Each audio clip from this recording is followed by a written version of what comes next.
Welcome to Passion and Profit. If you're a small business owner or solo entrepreneur, this episode is for you. It would not only help you achieve your business goals, but it will also help you enjoy the process. Let's get started. We don't need to know how to do it all. We just have to first believe in ourselves enough. And even if we don't believe in ourselves, we just go, okay, let's just get curious. Could I? Like instead of saying I want to make $1 million, which you can say, could I? Okay, if I could make $1 million, how?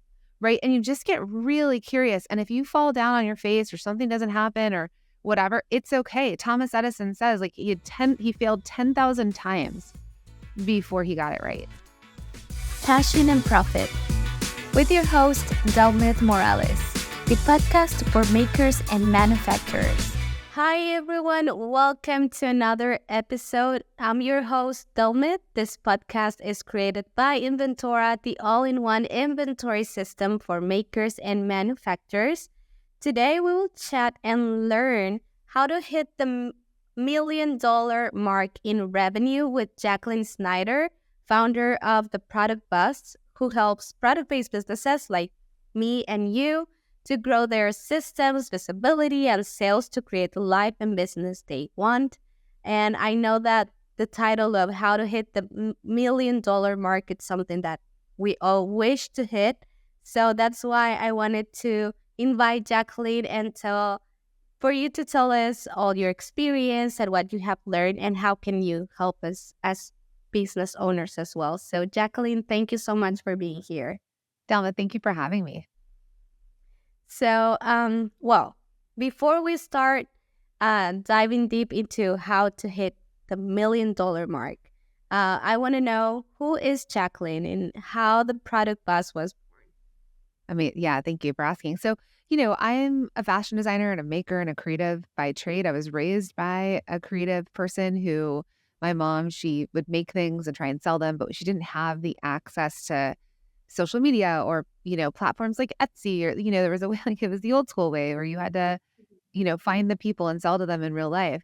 And so what I saw was this journey of a woman who was creative, who had amazing ideas and wanted to bring them to life, but didn't have the confidence, didn't have the belief in herself. She was also a mom raising 5 kids.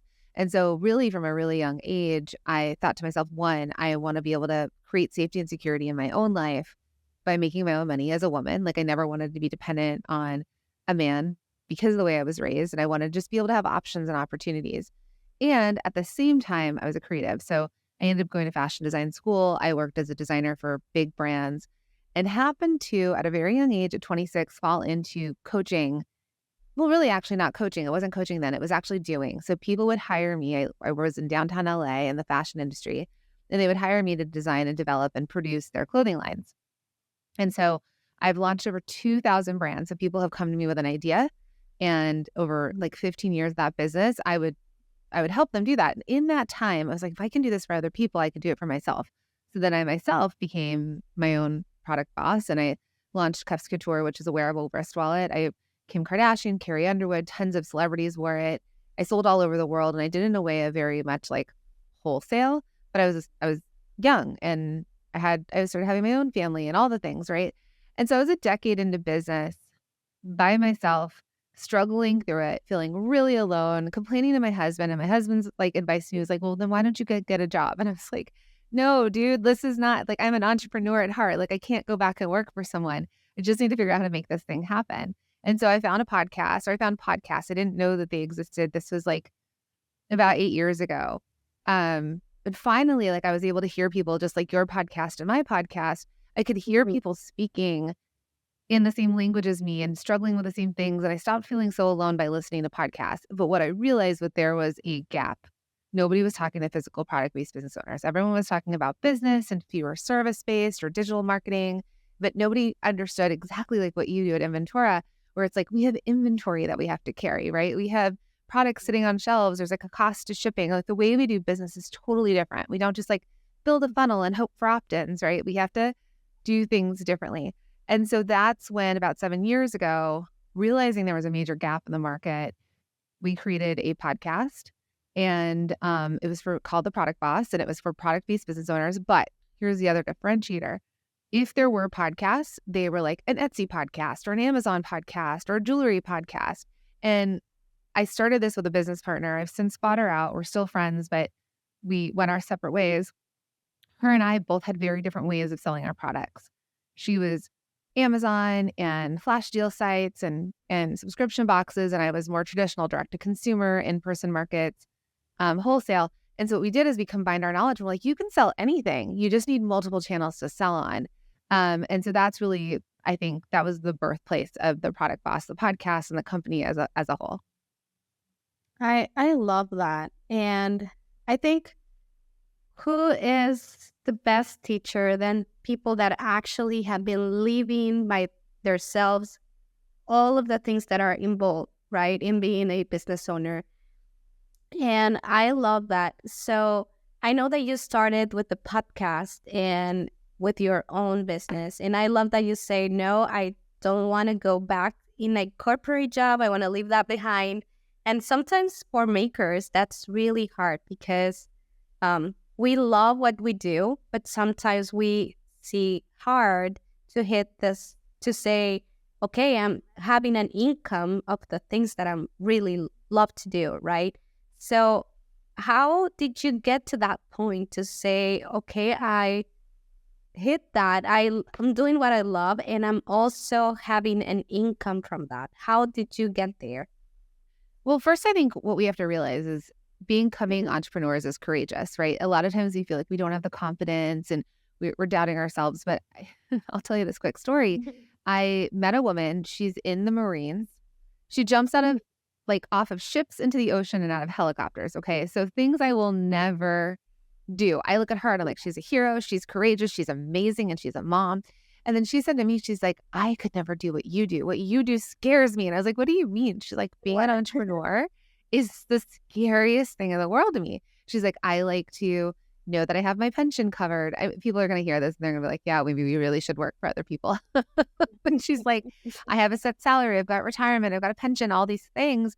And she's like, it's so scary and risky. And I was like, I can't believe I have a Marine telling me this. And I'm looking at her like she is magnificent and amazing and courageous. And she's looking at me and thinking the same thing, right? And so I think that's the very, very, very first part is how many people do we know that have not gone out on that limb and that have not, another point, we all watch Shark Tank and people are like, I had that idea. In fact, my brother's college roommate, my brother did have the idea. He went and he was making something at home and then my brother did nothing with this idea. His college roommate took the idea, built it, ended up on Shark Tank and they're getting funded. And the crazy thing about that is you could be mad about it or you could realize most people have ideas and they do nothing about it. So 2 stories there to tell you that one, you're already courageous and amazing that you had an idea and you decided you were going to follow through on it because so many people have ideas, they never do anything with it. And then it's we're just figuring it out. I knew nothing. When I was 26 years old, I was I guess the naivete was great and I didn't have the responsibility to family and kids and all the things where I could be like, yeah, I'm going to start a business and see if this thing works, right? But you learn. It's the same way with children, we expect them to learn. They're babies, they learn to lift their head, they learn to crawl, they learn to walk. It's all a progression. So I think if we can treat ourselves in that same way and just step through it, we just have to know the goal or the target. What do you want? You want to become $1 million product-based business? Awesome. Say it out loud. You can say it right now. I want to become $1 million business, which I did do. I had no idea how to do that. I was at an event, an in-person event, and they were like, what's your takeaways? And I stood up with a microphone and I was like, I think we can become $1 million business. We'd only made $90,000 in business at that point. I knew nothing. I was like, I believe something like this could be possible. And that year, no, we didn't hit $1 million. We were at 90,000. We did not hit $1 million. We hit $500,000. The following year by October, we hit $1 million in 10 months. So I didn't know how. I just had to say it out in the world and be courageous enough and just step through it messy, but to do it anyways. I think it's hard. Like you said, we have to stick to the goals that we want, but sometimes I always say this, that the only constant thing in life is change. So how can we overcome those changes and stick to the goals that we want to hit? Because sometimes you will say, okay, my business is not working, or the clients or my customers are asking for something else, I need to change. But you know that the product that you have, it's really good and it could Yeah. have a more potential. But because you want to have money right away, you change and you Yeah. like going another route. I How I think there's yeah, go ahead. I think there's two questions there. Now, I like to pull those apart. There's two things, and I'll start with the first one that's kind of popping out to me is like people will shit all over you all day. Okay, you should do this. You should do that. Okay, so I have a client. They're out of New Zealand. They're a student of ours, and um, their company is called the Hotel Sheet, and they make white sheets. That's it, white sheets and white pillowcases, and it's called the Hotel Sheet because when you go to a hotel, the sheets are white. And also, they don't have a high thread count because their whole point is that they want these sheets to feel more cool on the body. And the higher the thread count, it actually keeps you warmer. And that's the opposite of what they wanted to create. So people could be like, you should have a 800 thread count. Should I though? You should, she said. She's like, people will be like, you should make purple and green and blue and blah, blah, blah. Why? Why should she? Just because that customer just should on you doesn't mean that you need to know your goal. And so, and the why behind it. And this is something that we do inside of one of our programs. It's called Standout Society, which is like how to stand out in a crowded market and get more customers. So the idea here is like really in the very beginning, we nail our niche and we nail our audience and we really nail it down because we understand our why and we understand our customers' why. And then we marry those two. And when we know our customers so well, better than they know themselves, we can create and sell a product to them that's going to make their lives better. People want to move away from pain and towards pleasure. So whenever you can create a product that does that, and somebody listening might be like, but I make jewelry. How does that make their life better? They feel better when they wear it. They feel more confident. I make candles. How does that make their life better? They smell it and it reminds them of like a memory, or like I have a jasmine candle right now that is like my favorite scent. It's going to make me feel better. So I think the first part is yeah, sure. But if you follow all the people that tell you should be doing something, you will stay broke. And the reason why is that you're not grounded enough in your why and their why and creating a solution to their problem. And it could be anything. I'm telling you, it could be wall art. It could be a vase. It could be a cup. It could be anything. You don't have to think like I had to create the solution for something crazy, right? So I think that's the first part. And if you don't do this like back and forth vacillation and you kind of stick to what's true, you'll get that momentum that you can build on. Now, what I teach also is that I want you to be known for something. So if we think about any brand that we know, anything that we buy from, we know why we go to them. It's whether they're known for something like a look and feel. So, if you're a shop, you might be known for dresses and everyone goes to you for dresses. Or like you've created a certain base that people just keep coming back and buying over and over and over. So if you think about any big brands that we know, like Rothy's shoes, they didn't start out with bags and all the different shapes. They started off with like the same shoe and this pointed style made out of recycled bottles, and they became really known for that. And they had variations of it. When you get really good at something and people are referring like, oh, you should go buy X from them. So if you're a skincare company, you want a core like group of product. So you might have a regimen that you sell, right? Or you're known for skin oils. Like you kind of want to figure out, I want to be known for this or have a core product or a hero product. And then when you get down the road, you'll start to identify your best sellers. And that's the thing that really will start to make more money for you. So I don't want anyone to feel stuck, but here's the deal. When you know what your customer needs, you know your why you're doing this business, what your customer needs, how you can solve their problems and their pain points with your product. And then you get really good at that. And you keep selling the same regimen, core content, like core products, hero products. That is a thing that's going to put you on your map, and you can then expand from there later if it meets your needs. But I'll just go back to the Hotel Sheet. They went from making like $50,000 a month to close to $200,000 a month in like a matter of months, doubling down on the white Hotel Sheet, right? And they're only selling in New Zealand, which is a small country. So I just want to tell you all, it's like totally possible. You just have to stay focused. Yeah, and I think one huge part of that is being patient as well. Like you said, I love that story because they saw the change like 2 months after they started like doing the things that you told them to do. So I think that's amazing. And sometimes we just want to see it right away, but probably it's just going to take 1 month, and we have to be patient, right? Even if it takes a year, right? Yeah. Even if it takes 6 years, like I think an average business can make $1 million, a product-based business. If you want this, and I'm going to say this right now, you don't need to have $1 million business. If that's not the goal for yourself, then you don't just do what makes, like, what kind of money do you want to take home and then reverse engineer to that.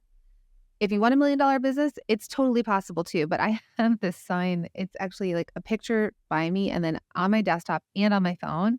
And it says, things take the time they take.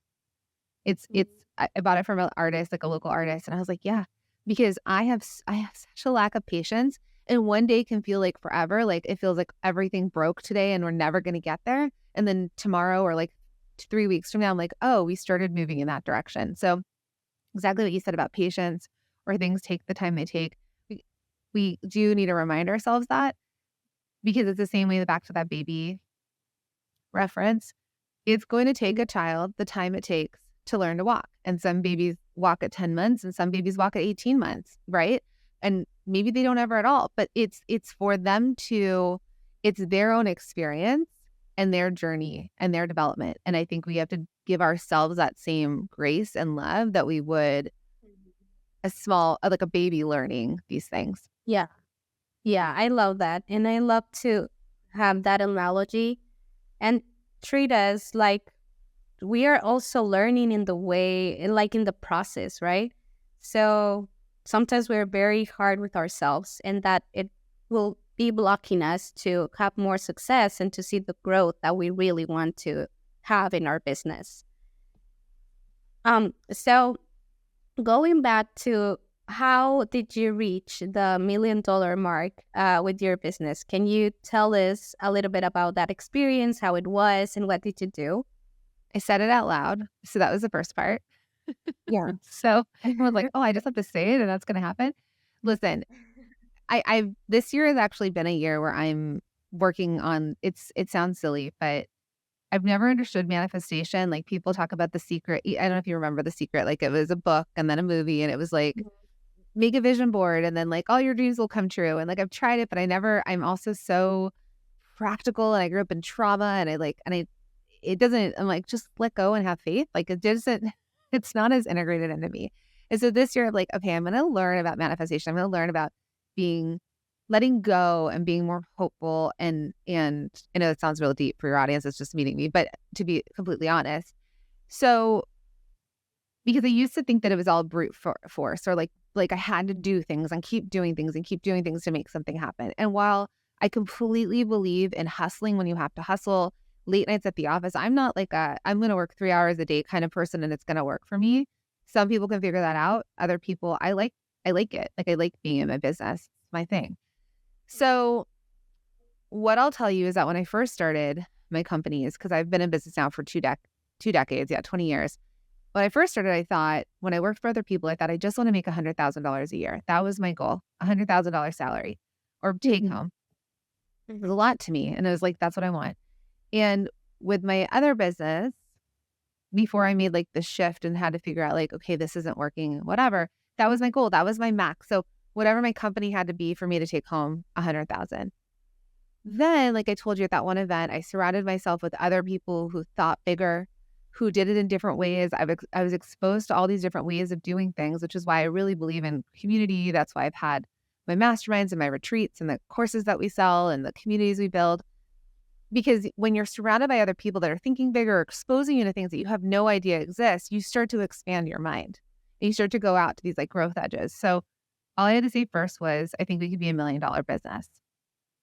Then what I needed to do, and this is what I'll tell the audience in terms of how do you do that, I think the first part is being known for something. So you create core offers, or you're known for something, or you lead into your bestsellers. So a lot of you out there might be thinking, well, what does that even mean? Or you might not have a bestseller. So it's the idea of going all in on a sales channel or a platform that works for you, that has a customer base built in. I have the story for how my business kind of happened was, I had 20 grand and I made inventory for Cuffs Couture. I paid a guy to build a website for me and to design it. It was beautiful. And I had $20,000, all the money I had saved. And then I launched it to crickets. Nobody bought. nobody was typing in wearable wrist wallet that looks fancy to go out while you're like partying in Hollywood, right? Like nobody knew my product even existed, and I didn't have social media back then. And so I realized that I needed to find where my customers were, and I needed to actually get in front of them versus waiting for them to come and find me. And so what I did is, and listen, I had sales reps be like, you should make necklaces and you should make bracelets and hair clips and blah, blah, blah. No, I was making these wearable wrist wallets that didn't look like athletic wrist wallets. And so what I realized was, all right, they're not going to find me. Where are my customers? So I started doing in-person markets, like in-person where like just, art fairs, flea market, things like that. And then I started trying to sell wholesale. Because when you sell wholesale, and I had a rep to do this at that point, they get you on the stores of shelves where they have their own customers. So they're doing their own marketing. They're bringing people into the store. They're discovering your products. You have salespeople selling it for you. And that started to expand my reach. And then when I did the in-person markets, I got immediate feedback from people, what they liked, what they didn't like. I could ask them questions. I could grow my email list. So those were the two major things that I did. I tried one sales channel, then I jumped to another one that had a built-in audience, and then I added it on another. And that's kind of the premise of our signature program, which is called Multi-Stream Machine, which is more sales on more platforms. But we don't say to take like your 200 SKUs that you have on Etsy and do 200 SKUs on all these platforms. It's like either you take your best sellers, variations of your best sellers, or your core products, and that's what you try and get out in front of people. And then it's hard to grow social media and all those things right now, unless like that is like something you want to do. There's like passive and active ways of marketing. So I believe everyone should build an email list and all those things. But if social media doesn't feel like it's completely for you, there are other ways that you can still have $1 million business with a very low following, but you just have to get in front of other people's audiences. And so that's what I would say would get you closer to that $1 million mark. Yeah, I think, well, for me, and we have been talking about this with other podcast guests, and social media has been so hard. And we work as entrepreneurs, we work so much to have followers there and be posting reels and do a lot of things there. But actually, when you think about the platforms, they don't bring the same results that other platforms bring. So what I always say is focus on the things that are going to bring you results and going to bring you something valuable for your business. And I love social media, and I think it's very important for businesses to be there, be present. But what would you think about the social media interaction right now with all the things that are involved in doing all of the social media things? Do you think people can rely on that, or what are the things that are like can bring us more results? Yeah, I think it's a both and situation. So we're growing faster than we've ever grown on Instagram right now. And we're like, and it's amazing because it took so long to get us to like, I think we were at like 65,000 people in October, and now we're at like 100 and almost 108,000 at the time of us recording this. Wow. We've grown so like we've almost doubled my math. Actually, we haven't, but you know what I'm saying? We've actually, yeah, we're almost double. Yeah, as if we're close to 120. And I don't know how we did it. Like if I think about like, I don't know how we did it, but I do know how we did it. We just had strategy. So I know a lot of our product people say they're introverts or they don't want to show their face. And I think when you say you're an introvert, what we're kind of making an excuse. I'm an extrovert, yes. But I still, when I used to speak in front of people, I'd get all sweaty and put like paper towels under my armpits. Like me speaking into a microphone is 7 to 8 years later of me doing this almost every day. And so, like I said, it's with practice, right? You get comfortable. What I do teach there's 2 different visibility plans, right? There can be active and there can be passive. Social media is not going anywhere. So if we think about age gaps, let me ask you a question. If someone tells you, hey, I've got this company, do you go type in www. whatever, or do you go look them up on Instagram or TikTok? Oh, I have an Instagram. Yeah. So and you're younger than me. So like the younger people are either going to look it up on a social media platform like TikTok or Instagram, and or also people in their 40s and even 50s, right? If they're like really up on social, they go look it up. But there is this gap now, like of where people discover something. Mhm. And what I think is important is that you have a presence on these channels. Do you have to have all the followers? No. I have a client right now.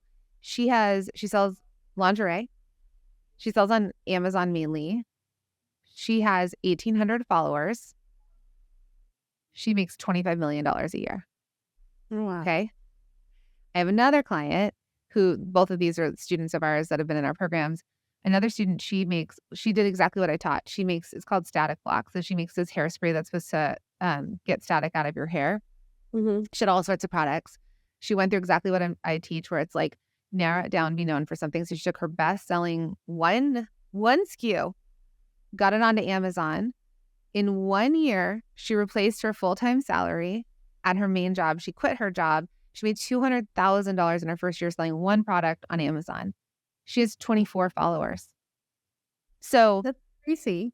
crazy. You do not need the followers to be successful if you have a strategy to sell on more sales channels. Okay. So because if the customer is built in. And also, let's say these brands, if people are discovering them on Amazon, they're looking for convenience. They're looking for a solution to a problem, and they're looking for convenience. They may not be being like, what do they look like on social? So I think you have to think about who your customer is and what matters to them. If you're going for a younger, like Gen X, millennial customer that's like really into content and content creators, and they're following like what all the creators are telling them, then yeah, you might need to be on a channel like that. Or I like wholesale for that reason, right? You can sell to buyers. They can put you in stores that are cool and trendy. And then because people are also like, they know, like, and trust the store. Or if your customer really doesn't care about social, or you really don't feel aligned with it, I'm telling you, it's possible to do without. But I do think that you should always have a place on platforms where people can reference it. And then you might just say, follow us here or join our newsletter to get insider stuff, right? And you don't have to worry about actively growing it, or you can. So first is to decide if you want active or passive and if you want to grow that. Because if you do, the way we've gone all in on one. We've gone all in on Instagram. I'm not doing TikTok. I'm like, we're going to make this machine work. And when we make this machine work, we can move it somewhere else. And so honestly, we post 4 times a day. Is that necessary? No. What really was necessary, the unlock, again, was knowing what our customers want to follow, what they want to see, and what's going to get them to interact and engage and share. And so if they're interacting, think about how many times, like my husband has so many shared reels for me. I'm like always sending him something. I'm like, watch this. That's kind of the new way of being. So while you can post like new candle scent or new lipstick shade or whatever, that's less shareable. What you're going to see are the accounts that are actively growing. They're creating content that you like, or doesn't have to be entertaining. I mean, it is entertaining, but it hooks people in for a reason. And it's something that they want to share with someone else. And they feel like, oh, you get me. I belong here. Yeah.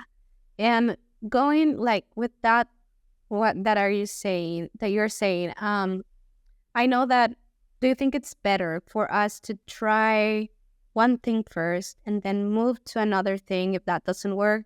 Or should we just try, for example, Instagram, TikTok, and Facebook?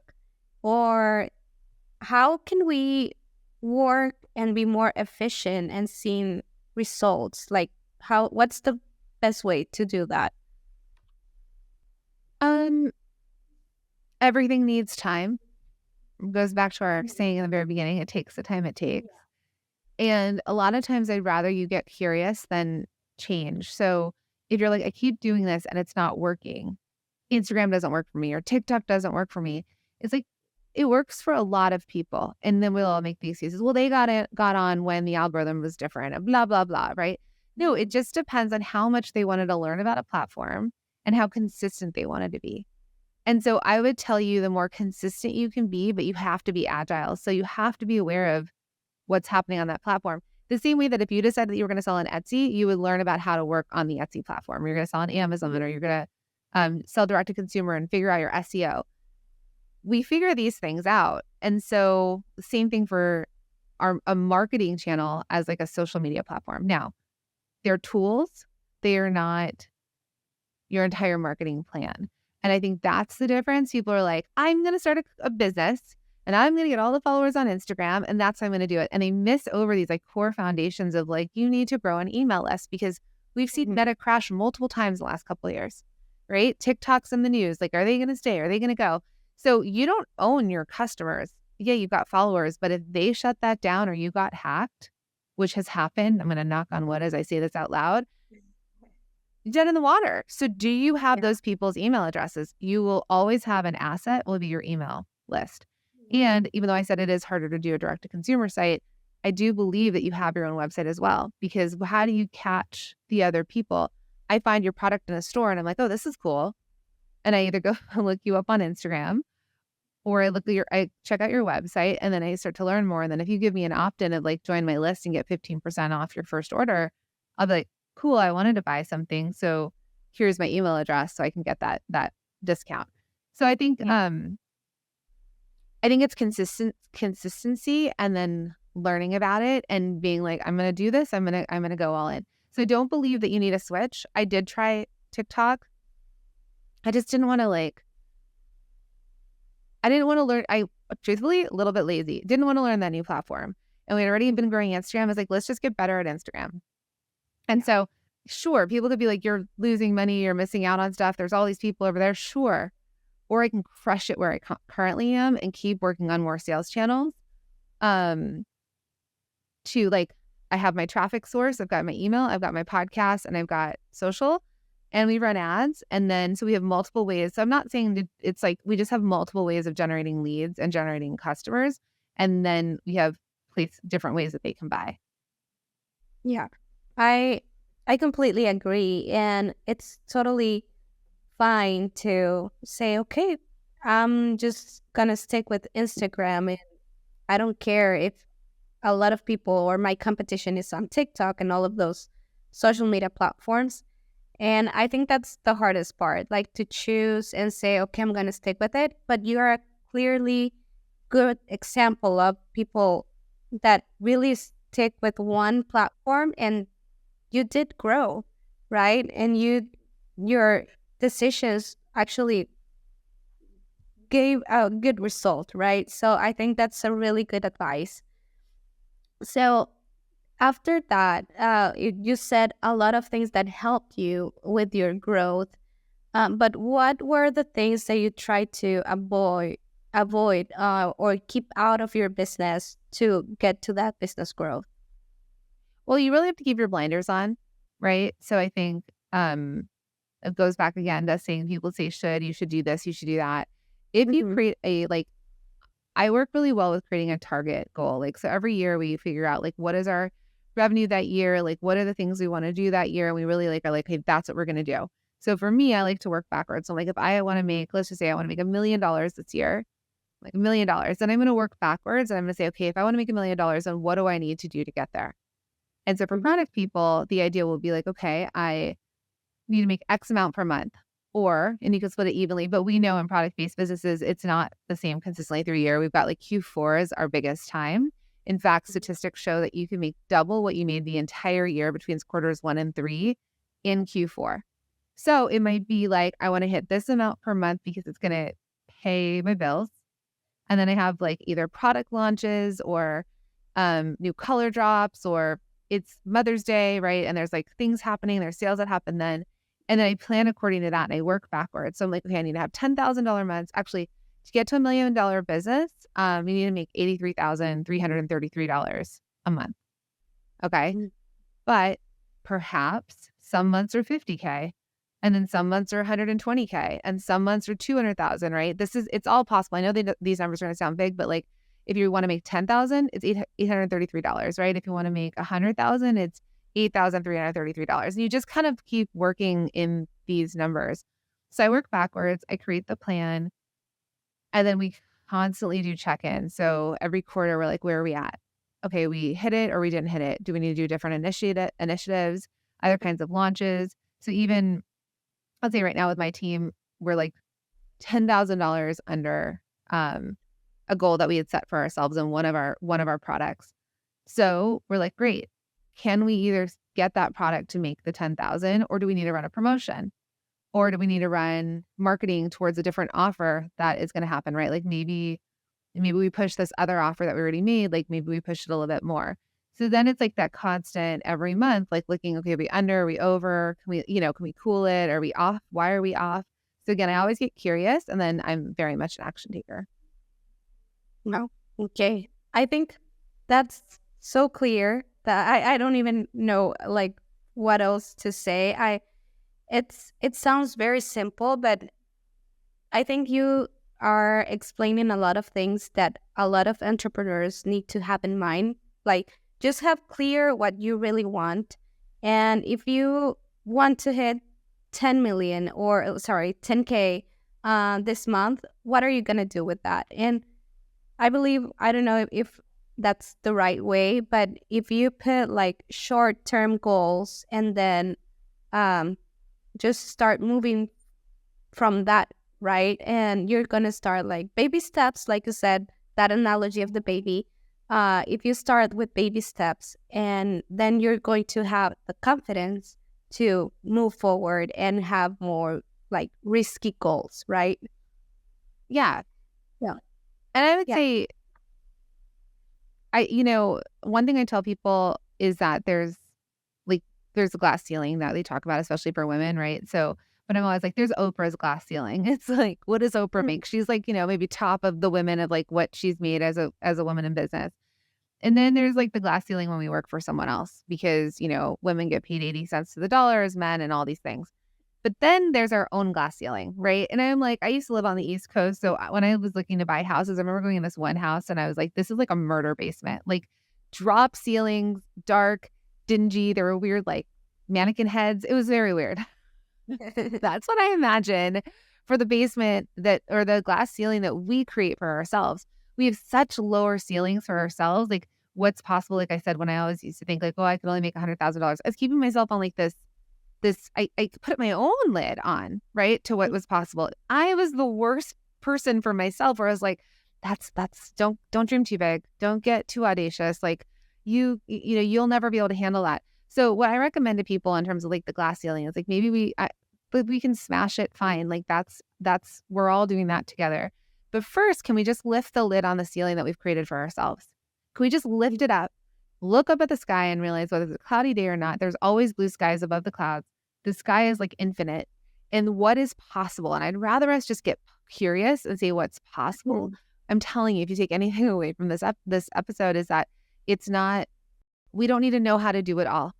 We just have to first believe in ourselves enough. And even if we don't believe in ourselves, we just go, okay, let's just get curious. Could I?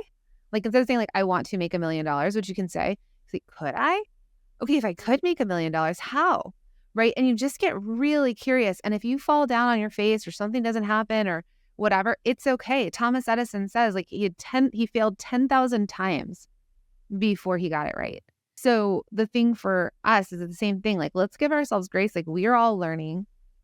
It is what it is. I would hate what I hate. I never wanted this for any of my clients or my students, and even for myself, is I never wanted to be at my end of my life and look back and regret something and be like, I wish I did that. Because that's the worst, right? Where you're going to regret not taking action versus taking action, falling down, and then being successful.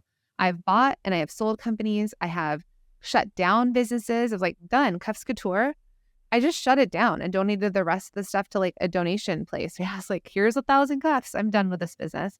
And so it's okay. I've never looked at it failure. I just realized, there was a trend.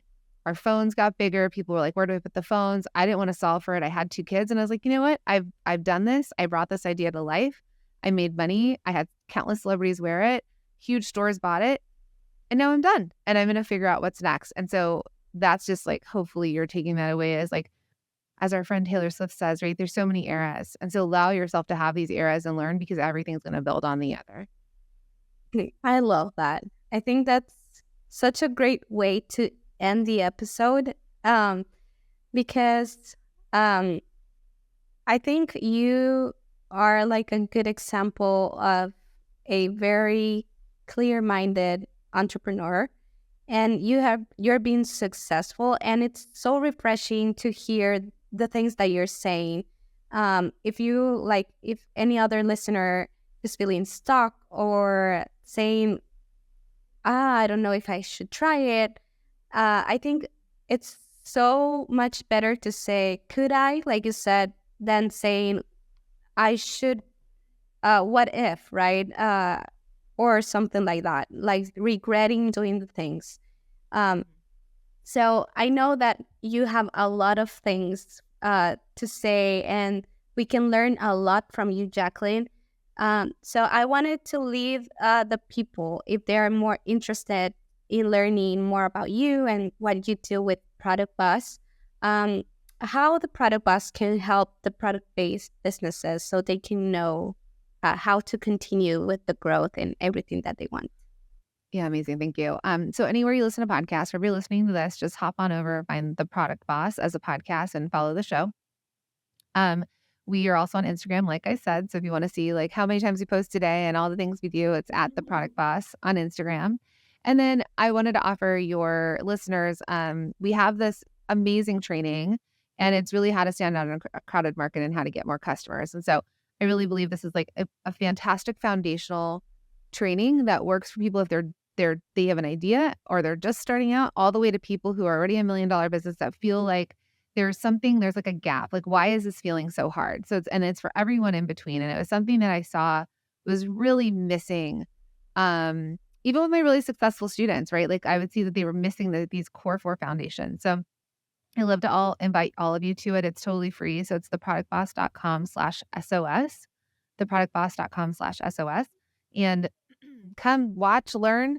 And if if you like how I teach, stick around, and we've got so much more. Awesome. Thank you so much. I'm going to leave all of your handles and your website also in the show notes.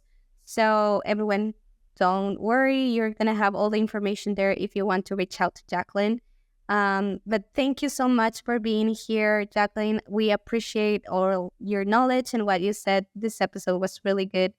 I don't know if you have any last words for our audience.